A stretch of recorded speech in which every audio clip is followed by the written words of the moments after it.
இருந்து வரும்போது இடது பக்கம். அதனால வீட்டுக்குள்ள போகும்போது உங்களுடைய வலது பக்கத்தில் ஒரு தூணோ ஒரு இடம் ஸ்டாண்டோ இருந்துச்சுன்னா நல்லா மஞ்சள் பிள்ளையார் பன்னீர் வச்சு குழச்சி மஞ்சள் பிள்ளையார் வச்சு அதில் பூ வச்சுட்டு வீட்டில் விளக்கேதி செல்வ வளம் பெருக நிலைவாசற்படியில் மஞ்சள் பிள்ளையார் வைத்து வழிபடும் முறையை பற்றி பார்க்கலாம். இந்த வழிபாட்டை வெள்ளிக்கிழமைகளில் தொடங்குறது ரொம்பவே சிறப்பு. இப்போ இந்த வழிபாடு எப்படி செய்யணும் அப்படின்றத பார்த்துடலாம்.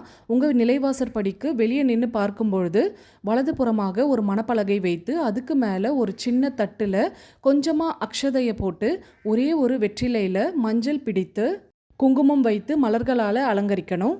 பிறகு உங்கள் பூஜை அறையில் தீபம் ஏற்றி கற்பூர ஆராதனை காட்டும் பொழுது இந்த மஞ்சள் பிள்ளையாருக்கும் காட்டிட்டு மனதார பிரார்த்தனை செய்துக்கோங்க. இந்த பிள்ளையார் பக்கத்தில் தீபம் ஏற்ற வேண்டிய அவசியம் இல்லை. ஊதுவத்தியோ அல்லது சாம்பிராணியோ வைத்தால் போதும். 3 நாள் தொடர்ந்து அந்த பிள்ளையார் அங்கேயே இருக்கட்டும்.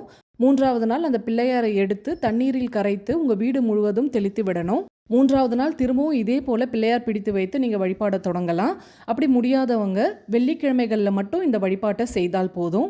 இந்த எளிய வழிபாட்டால் வீட்டில் இருக்கக்கூடிய பண கஷ்டங்கள் படிப்படியாக குறைந்து பணவரவில் நல்ல முன்னேற்றம் தெரியும். அது மட்டும் இல்லாமல் மஞ்சள் பிள்ளையார் நிலைவாசற்படியில் இருக்கிறதுனால எந்த ஒரு தீய சக்திகளும் உள்ள வராது. கண் திருஷ்டி போன்ற பாதிப்புகள் அறவே இருக்காது. செய்து பலன் பெறுங்கள். நல்லதே நடக்கும்.